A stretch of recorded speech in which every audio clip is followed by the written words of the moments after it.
বিসমিল্লাহির রহমানির রহিম। আজ বৃহস্পতিবার সারা দেশ ব্যাপক বন্যা বিভিন্ন এলাকায় অনেক প্লাবিত হয়েছে। বিশেষ করে চট্টগ্রাম জেলা অনেক ক্ষতিগ্রস্ত হয়েছে। বরিশাল, কুয়াকাটা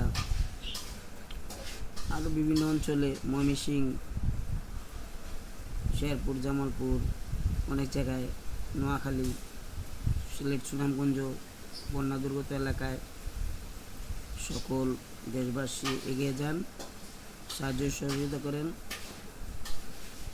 আমিও গরিব মানুষ, কী করুম, তারপরও আমি সকলের জন্য দোয়া করি। আল্লাহ সকলকে সুস্থ সফল রাখুক, আবার যেন এই বন্যার দুর্যোগ কাটিয়ে আবার যেন সুস্থ সফল হয়ে উঠতে পারে। সবাই সুস্থ থাক, সফল থাক, ভালো থাক, এটাই আমি কামনা করি, সবার শুভ কামনা করি। আমি এখন নাস্তা খাইব সকালবেলা। আজও আমি বাড়িতে, গরিব মানুষ তো কী করবো, আরও শারীরিক অবস্থা ভালো না। আমার জন্য সকলে দোয়া করবেন। বউ ভাত দিয়ে ভর্তা দিয়ে খাইতেছি, এটাই আল্লাহর দরবারে শুকরিয়া। কারণ কত মানুষ দেখেন এই বন্যা দুর্গত এলাকায় খাওয়া দাওয়ার কোনো সিস্টেম নেই,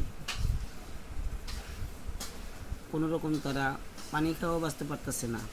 বন্যা দুর্গত এলাকায় যারা আছে তাদের অস্তিত্বহীন। তাদের আল্লাহ তাআলা ভালো রাখুক, সুস্থ রাখুক। দেশবাসীরা, আমার দেশের প্রিয় সৈনিক ভাইয়েরা, আরও দেশ প্রিয়, মানুষ প্রিয় ভাই বোনেরা সকলেই বন্যা দুর্গত এলাকা দেয়া যাদের ক্ষতিগ্রস্ত হয়েছে, দুর্দশা অবস্থা আছে, তাদের পাশে দাঁড়ান।